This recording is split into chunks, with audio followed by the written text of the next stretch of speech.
set for today's reading along with it. Boop, boop, boop, boop, boop, boop, boop, boop, boop, boop. You going to McDonald's? What's the best thing out of McDonald's? The nuggies? Now, if I were to...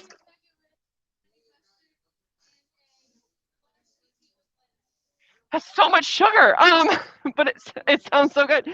I will always prefer Wendy's nuggets over McDonald's, though. I think Wendy's has the superior nugget. I said it.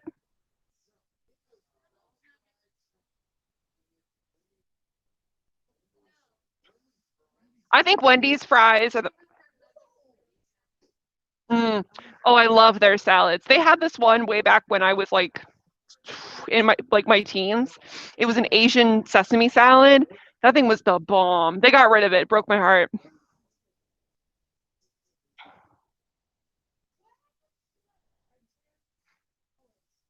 I don't know, man. There's one over here, and I don't know where the other one has gone. They were, but I have no idea where my second. What am I sitting at? I'm sitting in one. I am sitting in one. All right. You will need your books today. If you don't have your book on you, that's totally fine. Just make sure you pull up the PDF so that you have it available to you. And we're going to be reading chapter 2, which starts on page 23. Awesome. Awesome. So Tom's got this mistress that everybody seems to know about.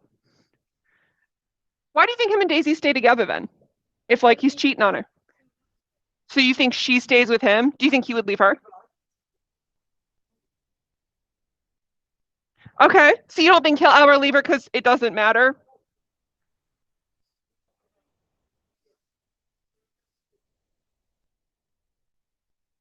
Maybe she's cheating on him. What did you say back there, Jax? You think she's a gold digger? Yeah. Something about Daisy that you have to remember too is she is also rich.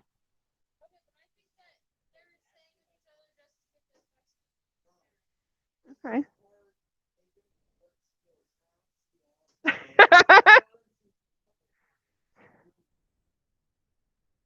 Okay.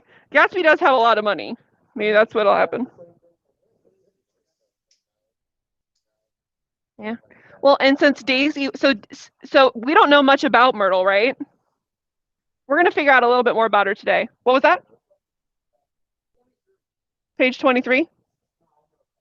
The questions? Did I not post them? Let me check you. If I didn't, that would be the most Theobald thing that I've done today. It's 9:51 and I'm already done. All right.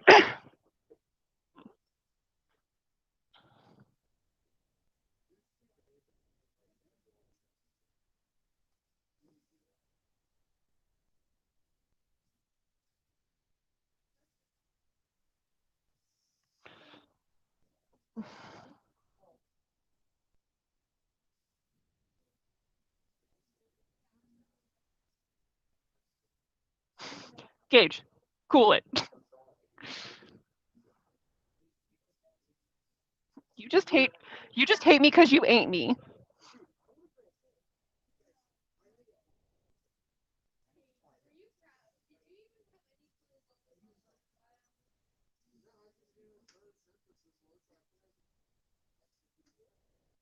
Right. There you go. It's there.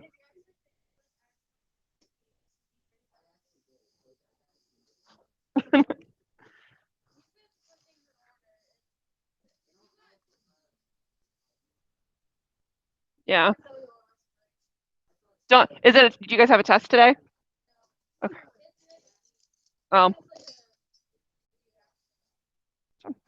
okay, so get excited because today we actually get to know a little bit more about Tom's mistress because we're going to get to meet her.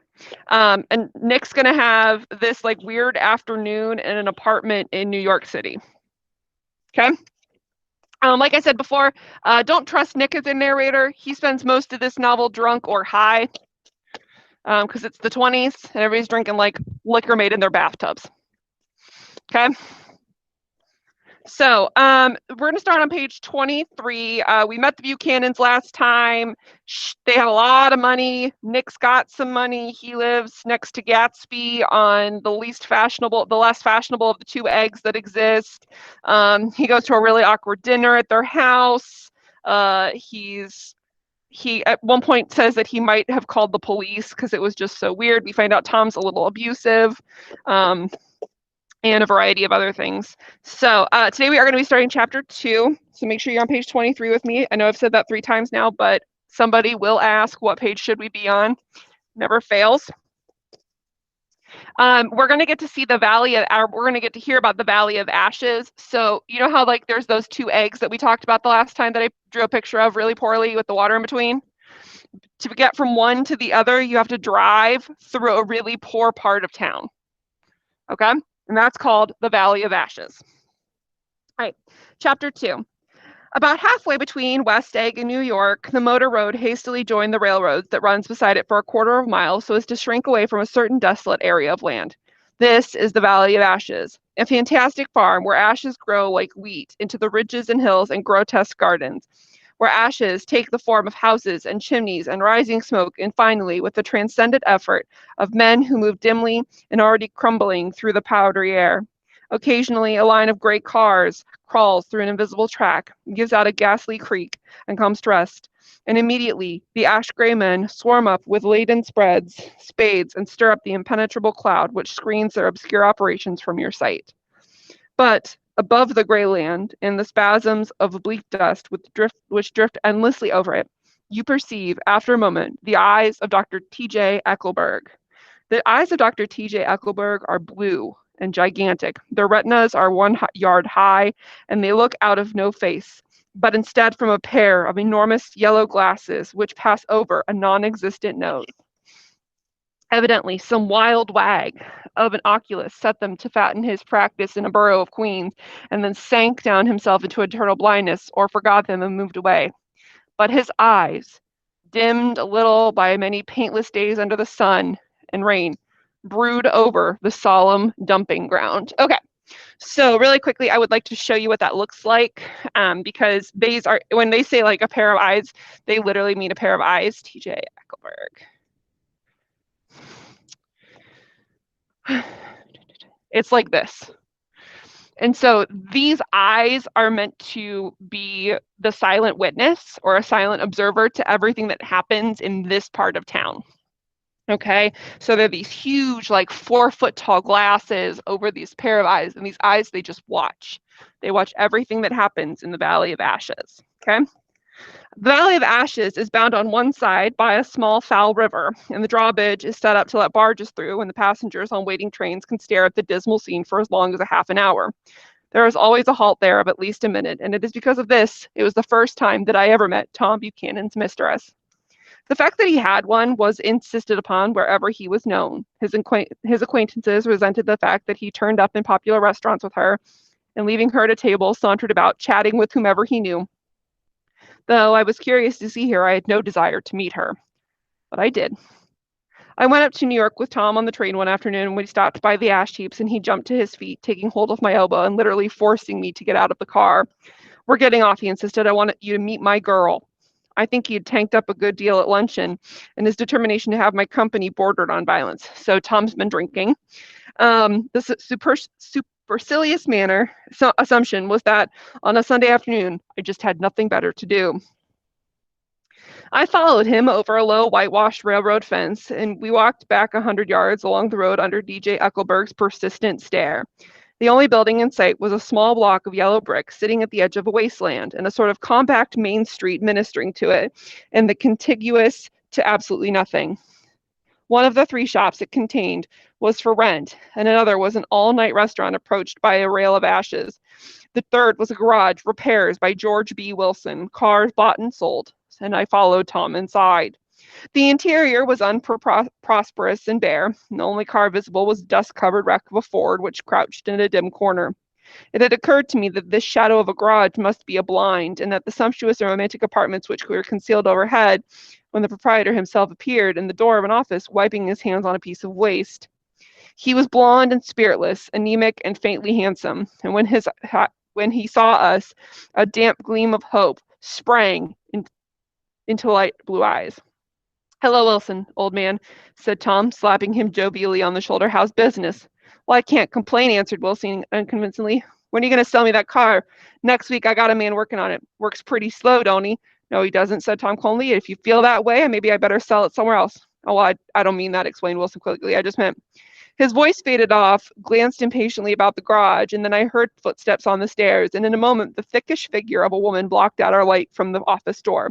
She was in her mid-30s, was faintly stout, but carried her surplus flesh sensuously as some woman can. Her face, above a spotted dress of dark blue crepe de chine, contained no facet or gleam of beauty, but there was an immediate perceptible vitality about her, as if the nerves of her body were continually smoldering. She smiled slowly and walked through her husband as if he were a ghost and shook hands with Tom, looking at him flush in the eye, and then she wet her lips and without turning around spoke to her husband in a soft, coarse voice. Get some chairs, why don't you, so somebody can sit down. Oh, sure, agreed Wilson hurriedly toward the little office, mingling immediately with the cement color of the walls. A white ashen dust veiled his dark suit, and his pale hair, as it is veiled everywhere in vicinity except his wife, who moved close to Tom. I want to see you, said Tom intently. Get on the next train. All right. I'll meet you by the newsstand on the lower level. She nodded and moved away from him as George Wilson emerged with 2 chairs from his office. We waited for her down the road, just out of sight, and it was a few days before the 4th of July.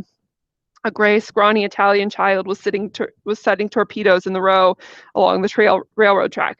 Terrible place, isn't it? Said Tom, exchanging a frown with Dr. Eckelberg. Awful. It does good to get her away. Well, doesn't her husband object? Wilson? He thinks she goes to see her sister in New York. He's so dumb he doesn't know he's alive. So Tom Buchanan and his girl and I went together to New York, or not quite together, for Mrs. Wilson sat discreetly in another car. Tom deferred that much to the sensibilities of those East Eggers who might be on the train.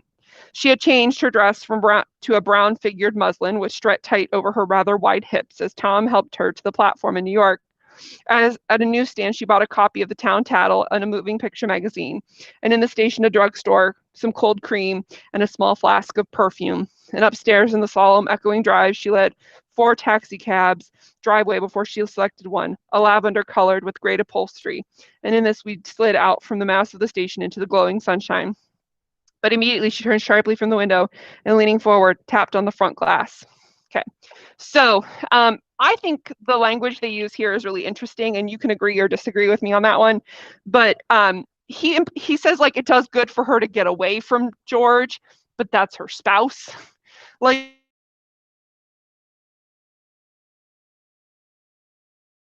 this because I'm a good guy. You have this look on your face like you're not sure you buy it. Okay, ask me. Mm-hmm. Oh, that's her name. The woman they're talking about, that's Myrtle. Yeah, Wilson's the last name. Her husband's George. Myrtle is George's wife. Yep. The guy that wants to buy the car from Tom, who keeps saying that he's not going to sell him the car right away because he's got somebody working on it. So he keeps having a reason to come to the shop to see Myrtle. Does that make sense? Okay. So he tells her to get on the next train. She gets on the next train. They go into the town. She's going to buy a dog. I don't know why. I always wonder that. Like, who's going to take care of this dog if she's not there? So she says, I want to get one of those dogs, she said earnestly. I want to get one for the apartment. They're nice to have. So not only does Tom have a mistress, he keeps an apartment for her. He pays rent for an apartment that she can, like, be in. Taylor's over here like, this is ridiculous. This is absolutely ridiculous. Yeah, the girl he's cheating on his wife with, yes. So Tom is sleeping with Myrtle, and he has an apartment that he keeps for her so that they have somewhere to go when they want to do that. His cousin. I know. Nick's here. He's part of this weird meetup with Tom and Myrtle. That's messed up. I agree. Yeah, Nick is this weird unjudgmental observer to all things that are happening. And so he's part of this like afternoon where they go into New York with Tom's mistress. And he's not doing anything. You want to slap Nick? Because I do. He's cheating on your cousin. All right. So she says she wants to get a dog. I want to get one for the apartment. They're nice to have a dog. We backed up a gray old man who bore an absurd resemblance to John D. Rockefeller, and in a basket swung from his neck cowered a dozen very recent puppies of indeterminate breed. What kind are they? Asked Mrs. Wilson eagerly as she came to the taxi window. All kinds. What kind you want, lady? I want one of those police dogs. I don't suppose you got that kind. And the man peered doubtfully into the basket, plunged his hand, and drew one up, wriggling by the back of the neck. That's no police dog, said Tom. No, it's not exactly a police dog, said the man, disappointed in his voice. It's more of an Airedale. He passed his hand over the brown wash rag of a black. Look at that coat, though. Some coat. That dog will never bother you with catching a cold. I think it's cute, said Mrs. Wilson enthusiastically. How much? The dog? He looked at it admiringly. That dog will cost you $10. The Airedale, undoubtedly there was Airedale concerned in it somewhere, though its feet were startlingly white, changing hands and settling down into Mrs. Wilson's lap, where she fondled the weatherproof coat with rapture. Is it a boy or a girl? She asked delicately. The dog, that dog's a boy. It's a bitch, said Tom decisively. Here's your money. Go on and buy 10 more dogs with it. We drove over to Fifth Avenue, so warm and soft, with almost pastoral, on the summer Sunday afternoon that I wouldn't have been surprised to see a great flock of white sheep turn the corner. Hold on, I said. I have to leave you here. So he does try to leave. And then Tom says, no, you don't, he interposed quickly. Myrtle will be hurt if you don't come up to the apartment, won't you, Myrtle? Come on, she urged. I'll telephone my sister, Catherine. She's said to be very beautiful by people who ought to know. Well, I'd like to, but we went cutting back to the park toward the West Hundreds. At 158th Street, the cab stopped at one slice of a long white cake of apartment houses, and throwing a regal homecoming glance around the neighborhood, Mrs. Wilson gathered up her dog and her other purchases and went haughtily in. I'm going to have McKee's come up, she announced, and as we rode the elevator, and of course, I got up to call my sister too, and I've got to call my sister too, she said. All right. So they're getting ready. They're going to have like a small party in this apartment that Tom keeps for Myrtle. And a lot of things are going to go down. But they're going to invite Catherine, who's good looking by people that ought to know, and the McKees. And then it'll be Tom, Nick, and Myrtle. Okay. So there's going to be quite a few people in here. Okay. He tries to leave. He says, hold on, I have to leave you here. And then Tom's like, no, you're not leaving. He just stays. Right? You're like, okay, I guess I get to witness your adultery, like, right? All right, so he's going to tell us a little bit about this apartment. This apartment was on the top floor with a small living room, a small dining room, and a small bedroom and a bath.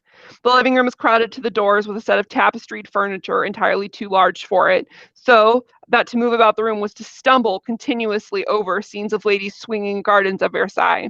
The only picture was an over-enlarged photograph, apparently of a hen sitting on a blurred rock, looked out from the distance. However, the hen resolved itself into a bonnet, and the countenance of the old lady beamed down from the room. There were several old copies of the Town Tattle laying together with a copy of Simon Called Peter and some small scandal magazines of Broadway. Mrs. Wilson was first concerned with the dog. A reluctant elevator boy went for the box full of straw and some milk, to which he added to his own initiative a tin of large, hard dog biscuits, one of which decomposed apathetically in a saucer of milk all afternoon. Meanwhile, Tom brought out a bottle of whiskey and from a locked bureau drawer. Remember, this is also during the time of Prohibition, so alcohol is against the rules. I've been drunk just twice in my life, and the second time was that afternoon.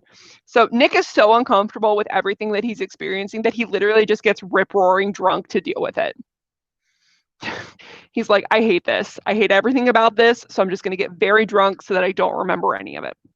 All right. So everything that happened has a dim, hazy cast over it. And although until about 8 o'clock, that apartment was full of cheerful sun. And sitting on Tom's lap, Mrs. Wilson called up several people on the telephone. Then, when there were no cigarettes, I went to buy some at the drugstore on the corner. And then when I came back, they had disappeared. So I sat down discreetly in the living room and read a chapter of Simon Called Peter. Either it was terrible stuff or the whiskey distorted things, because it didn't make any sense to me. And then just as Tom and Myrtle, after the first drink, Mrs. Wilson said that we should call each other by our first names, reappeared, company commenced to arrive at the apartment door. The sister, Catherine, was a slender, worldly girl of about 30 with a solid, sticky bob of red hair and a complexion powdered milky white. Her eyebrows were plucked and then drawn on again with a more rakish angle, but the efforts of the nature toward the restoration of the old alignment gave the blurred air to her face. And when she moved about, there was an incessant clicking as innumerable pottery bracelets jingled up and down her arms. She came in with such proprietary haste and looked around so possessively at the furniture that I wondered if she actually just lived here too. But when I asked her and she laughed immoderately, she repeated my question aloud and told me she lived with a girlfriend at a hotel. Mr. McKee was a pale, feminine man from the flat below. He had just shaved, for there was a white spot of lather on his cheekbone, and he was most respectful in greeting to everybody in the room. He informed me that he was in the artistic game, and I gathered later that he was a photographer that had made a dim enlargement of Mrs. Wilson's mother, who hovered like an ectoplasm upon the wall. His wife was shrill, languid, and handsome, and horrible. She told me with pride that her husband had photographed her 127 times since they had been married. Mrs. Wilson had now changed her costume some time before and was now attired in an elaborate afternoon dress of a cream-colored chiffon, which she gave out a continual rustle as she swept about the room. With the influence of the dress, her personality had undergone a change. The intense vitality that was so remarkable in the garage was converted to impressive hauteur. Her laughter, her gestures, her assertions became more violently affected moment by moment, and as she expanded, the room grew smaller around her until she seemed to be revolving on a noisy, creaking pivot through the smoky air. Okay, so, really quickly, I want to talk to you guys a little bit about Myrtle here. Myrtle does not come from money, but when she is with Tom, she has money, right? Because he has all that money. So they go shopping together. He buys her a dog, all these things. And so she's wearing like silk chiffon, which is a very expensive fabric. Let me pull up an example. Silk chiffon by yard. So a silk chiffon can run you about $25 a yard. Okay. And that's only 36 inches of fabric. And back in about this time, it would have taken about 6 yards to make a dress. Okay. So about 18 feet of fabric. All right. So you're looking at least a $150 dress that she just wears as like a house dress. Okay. You're like, that's way too rich for my blood. Gage over here. But when she gets together with Tom and she has money, she feels as though she needs to act like she has money. So she's like sweeping around the room in silk chiffon and ordering the bellboy to go get her milk for her dog. And she at one point she's going to say like, somebody's going to compliment her outfit. She's like, oh, this old thing. Like she's always had it and always has had money. And so Myrtle loves the fact that she gets to act rich when she's with Tom. Okay, even though she's not rich. But then you have Daisy, who in the previous chapter, she does none of these things, right? Like she has fun, but she's still kind of quiet. She kind of is reserved. But Myrtle acts the way she thinks rich people act because she's never been rich until she was with Tom. Okay. So okay, page 31. He says, my dear, or sorry, she says, my dear, she told her sister in a high, mincing shout, most of these fellows will cheat you every time. All they think of is money. I had a woman up here last week to look at my feet, and when she gave me the bill, you would have thought she'd cut out my own appendix. She had cut my appendicitis out. What was the name of the woman? Asked Mrs. McKee. Mrs. Eberhart. She goes around looking at people's feet in their homes. I like your dress, remarked Mrs. McKee. I think it's adorable. Mrs. Wilson rejected the compliment by raising her eyebrow in disdain. It's just a crazy old thing, she said. I just slip it on sometimes when I don't care what I look like. $150 dress. She just slips it on when she doesn't care what she looks like. Well, sorry, it's like 200. It's just but it looks wonderful on you. If you know what I mean, pursued Mrs. McKee. If Chester could only get you in that pose, I think we could make something of it. We looked in silence at Mrs. Wilson, who removed a strand of hair from over her eyes and looked back at us with a brilliant smile. And Mr. McKee regarded her intently with his head on one side and then moved his hands back and forth slowly in front of his face. I should change the light, he said after a moment. I'd like to bring out the modeling of the features, and I try to get a hold of all of the back hair. I wouldn't think of changing the light, said Mrs. McKee. I think it's, her husband said, shh, and we all looked at the subject again, whereupon Tom Buchanan yawned audibly and got to his feet. You McKees need something to drink, he said. Get some more ice and mineral water. Myrtle, before everyone goes to sleep. I told that boy about the ice. Myrtle raised her eyebrows in despair at the shiftlessness of lower orders. These people, you have to keep after them all the time. Once again, implying that she has always had money, but we know she doesn't. She looked at me and laughed pointlessly, and then she flounced over to the dog, kissed it with ecstasy, swept it into the kitchen, implying a dozen chefs awaited her orders there. I've done some things out on Long Island, asserted McKee. Tom looked at him blankly. Two of them are framed downstairs. To what? Demanded Tom. Two studies. One of them I call Montauk Point, the Gulls, and the other I call Montauk Point, the sea. And the sister, Catherine, sat down beside me on the couch. Do you live in Long Island too? She inquired. Well, I live in West Egg. Really? I was down there for a party about a month ago. A man named Gatsby. Do you know him? Well, I live right next door to him. Well, he's the nephew of the cousin of Kaiser Willems. That's where all his money comes from. Really? She nodded. I'm scared of him. I'd hate to have him get anything on me. Hold on one second. I'm just seeing how many more pages we have. We don't have much longer to go. All right. This absorbing information about my neighbors was interrupted by Mrs. McKee's pointing suddenly at Catherine. Chester, I think you should do something with her, she broke out, but Mr. McKee only nodded in a bored way and turned his attention to Tom. I'd like to do more work on Long Island if I could get the entry, but all I ask is that you give me a start. Ask Myrtle, said Tom, breaking into a short shout of laughter at Mrs. Wilson entered with a tray. She'll give you a letter of introduction, won't you, Myrtle? Do what? She asked, startled. You'll give Mr. McKee a letter of introduction so that to your husband, so you can do some studies on him. Why is Miss Sanko calling me? She's trying to FaceTime me. Really? I'm just like, why? Maybe she'll text me. Okay. So they're gonna keep talking a little bit. Remember, Mr. Wilson or Mr. and Mrs. McKee are a pair of artists. They're a pair of photographers, and so they keep talking about like wanting to shoot Myrtle's picture. And then here, Mr. McKee's like trying to get in with people, and he asks Tom for a favor, and Tom's like, "Well, ask Myrtle," but Myrtle has no money and no connections. So Tom's just kind of deflecting. Um, Oh, my book went backwards. Okay. Ask, do what? She asked, startled. You'll give Mickey a letter of introduction to your husband so that he can get some studies on him. His lips moved silently for a moment as he invented George B. Wilson at the gasoline pump or something like that. Catherine leaned closer to me and whispered in my ear, neither of them can stand the person they're married to. Can't they? Can't stand them. She looked at Myrtle and then at Tom. What I say is, why going on living with them if you can't stand them? If I was them, I'd get divorced and get married to each other right away. Doesn't she like Wilson neither? The answer to this was unexpected, and it came from Myrtle, who had overheard the question. It was violent and obscene. You see, cried Catherine triumphantly. She lowered her voice again. It's really the wife that's keeping them apart. She's a Catholic and don't believe in divorce. And she's talking about Daisy here. And then Nick sets the record straight here. Daisy is not a Catholic, and I was a little shocked at the elaborateness of her lie. So Tom has convinced Myrtle here that he cannot get divorced because he is married to a Catholic woman who does not believe in divorce. So he gets to have both. He gets to have a mistress and he gets to be married. Okay.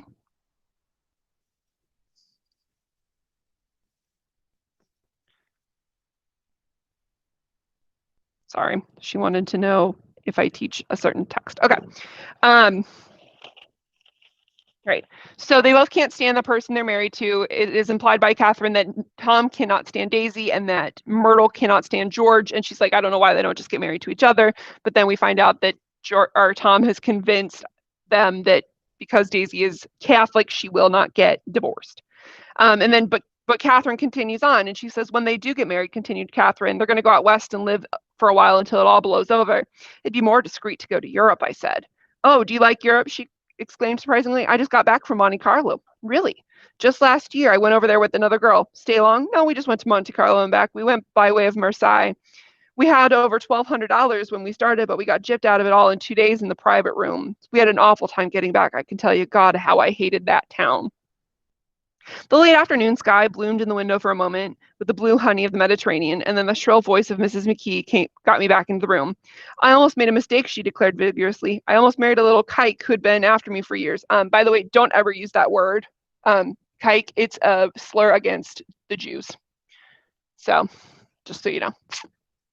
I knew he was below me. Everybody kept saying it to me. Lucille, that man's way below you. But I hadn't met Chester. He'd have sure got, but if I hadn't met Chester, he would have gotten me. Yes, but listen, said Myrtle Wilson, nodding her head up and down. At least you didn't marry him. I know I didn't. Well, I married him, said Myrtle ambiguously, and that's the difference between your case and mine. Why did you, Myrtle? Demanded Catherine. Nobody forced you to marry George. And Myrtle considered. I married him because I thought he was a gentleman. I thought he knew something about breeding, but I found out he wasn't fit enough to lick my own shoe. You were crazy about him for a while, said Catherine. Crazy about him, cried Myrtle incredulously. Who said I was crazy about him? I was never more crazy about him than I am about that man right there. And then she pointed at me. And everyone looked at me accusingly. I tried to show my past expression that I had played no part in her past. The only crazy that I was when I married him. I knew right away I had made a mistake. He borrowed somebody's best suit to get married in and never even told me. And the man came after it one day when he was out. I looked around to see who was listening. Oh, is this your suit? I said. This is the first I had ever heard about it, but I gave it to him, and then I laid down and cried to the beat the band all afternoon. She really ought to get away from him, resumed Catherine to me. They've been living over that garage for 11 years, and Tom's the first sweetie she's ever had. The bottle of whiskey, a second one, was now in constant demand by all present except Catherine, who felt just as good at nothing at all. And Tom rang for the janitor to send him some celebrated sandwiches, which were a completed supper in themselves. I wanted to get out and walk eastward towards the park through the soft twilight, but each time I tried to go, I became entangled in wild, radiant argument, which pulled me back, as if the ropes into my chair. Yet high over the city, our line of yellow windows must have contributed their share of human secrecy to the casual watcher in the darkness of the streets. And I was him too, looking up and wondering. I was within and without, simultaneously enchanted and repulsed by the inexhaustible variety of life. Okay. We're almost done. If you can get through this next spread and then this partial of a page, we're going to be done for the day. And if we have enough time, I want to start the movie with you because I want you to see what some of this looks like. Sound good? Cool. All right. Myrtle pulled her chair close to mine, and suddenly her warm breath poured over me the story of her first meeting with Tom. It was on two little seats facing each other that are always the last ones left on the train, and I was going to New York to see my sister and spend the night. He had on a dress suit and patent leather shoes, and I couldn't keep my eyes off of him, but every time he looked at me, I had to pretend to be looking at the advertisement over his head. And when he came into the station, he was next to me, and his white shirt front pressed against my arm, and so I told him I'd have to call a policeman, but he knew I was lying. I was so excited that when I got into the taxi with him, I didn't hardly know I was getting into a subway train. All I kept thinking about over and again was, you can't live forever. You can't live forever. She turned to Mrs. McKee, and the room rang full of artificial laughter. My dear, she cried, I'm going to give you this dress as soon as I'm done with it. This is Myrtle talking, by the way. I've got another one tomorrow. I'm going to make a list of all the things I've got to get. A massage, a wave, a collar for the dog, one of those cute little ashtrays where you touch a spring, and a wreath with a black silk bow for your mother's grave. And that'll last all summer. And I've got to write down a list so I won't forget all the things I have to do. It was 9 o'clock, and almost immediately afterward, I looked at my watch and found that it was 10, and Mr. McKee was asleep on the chair with his fists clenched in his lap like a photograph of a man of action. Taking out my handkerchief, I wiped from his cheek the remains of a spot of dried lather that had worried me all afternoon. The little dog sitting at the table looked blind-eyed through the smoke, and from time to time, groaning faintly, people disappeared, reappeared, made plans to go somewhere, then lost each other, searched for each other, found one another a few feet away. Sometime toward midnight, Tom Buchanan and Mrs. Wilson stood face to face, discussing in impassioned voices whether Mrs. Wilson had the right to say Daisy's name. Daisy, Daisy, Daisy, shouted Mrs. Wilson. I'll say her name. I'll say whatever I want to. Daisy, Daisy. Making a short deft movement, Tom broke her nose with an open hand. There was bloody towels upon the bathroom floor and women's voices scolding, and higher the confusion, a long window wail of pain. Mr. McKee awoke from his doze and started in a daze towards the door. And when he had gone halfway, he turned around and stared at the scene, his wife and Catherine scolding and consoling as they stumbled here and there among the crowded furniture with articles of aid, and despairing figure on the couch, bleeding fluently and trying to spread a copy of Town Tattle over the tapestry scenes of Versailles. And then Mr. McKee turned and continued out the door. Taking my hat from the chandelier, I followed him. Come to lunch someday, he suggested as we groaned down in the elevator. Where? Anywhere. Keep your hands off the lower lever, snapped the elevator. I beg your pardon, said Mr. McKee with dignity.